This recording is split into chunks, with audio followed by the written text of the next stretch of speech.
종아리를 주목해야 하는 이유다. 종아리 통증이 보내는 위험 신호. 그 의미를 놓치면 안 된다.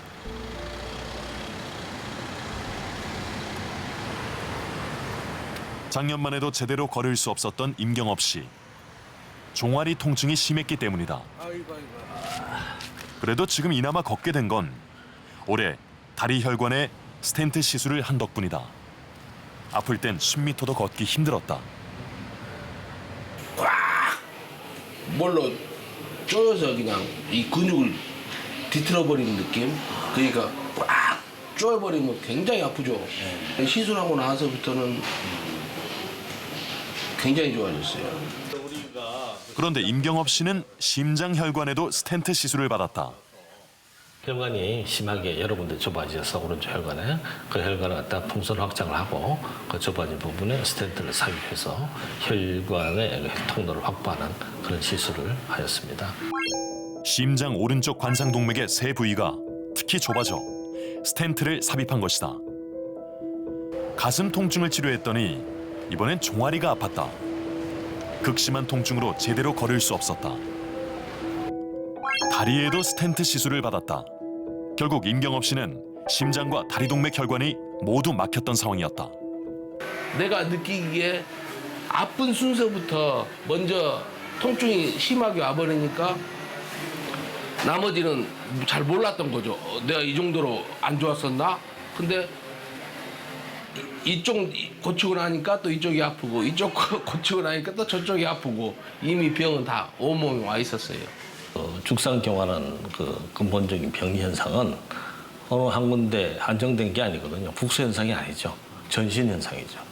우리 몸 전체에 나타나는 현상이기 때문에 전체의 일부가 이상이 발견되었다면 다른 부위도 문제가 있을 거라고 충분히 생각할 수가 있습니다.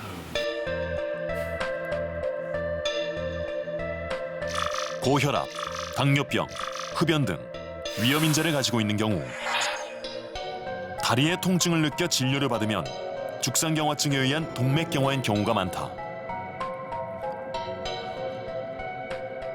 그런데 다리의 동맥경화가 확인된 환자의 70% 정도가 심장 관상동맥도 좁아진 것으로 밝혀졌다. 어느 쪽 혈관에 먼저 동맥경화가 발생했는지는 확인하기 어렵지만 다리 혈관에 동맥경화가 확인된 경우 심장 관상동맥에도 동맥경화가 시작된 것으로 의심하고 확인을 해야 한다.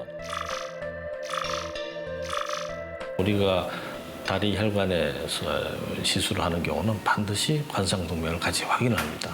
하다 보면은 뭐 개인적인 경험이지만은 한 70~80%는 유의한 협착을 갖고 있더라고요. 이 종아리가 아플 때는 단순히 뭐 디스크나 이런 것들이라고 생각하시지 말고 이 심장의 혈관, 중요한 다른 부위의 중요한 기관의 혈관에도 문제가 있는지 한번 생각을 해보고 확인할 필요가 있다고 생각합니다.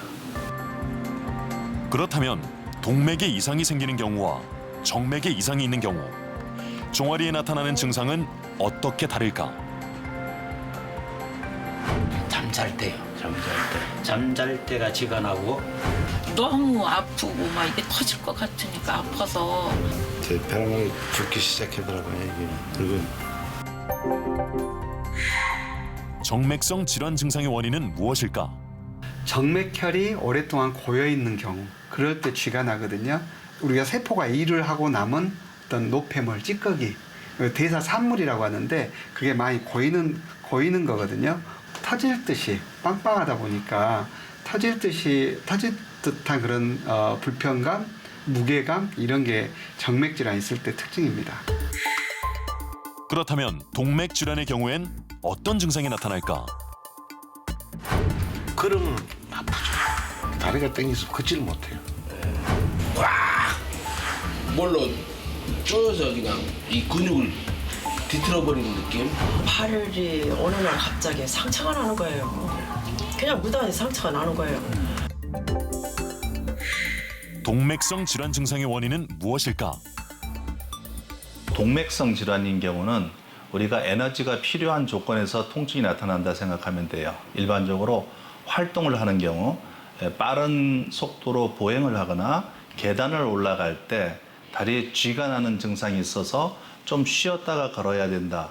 이거는 이제 에너지가 필요한데 에너지 공급을 못 하는 거거든요. 발가락 끝에 괴사 같은 게 나타날 수도 있고 아니면 자그마한 상처도 잘 낫지 않는 이러한 것들이 이제 동반되기 때문에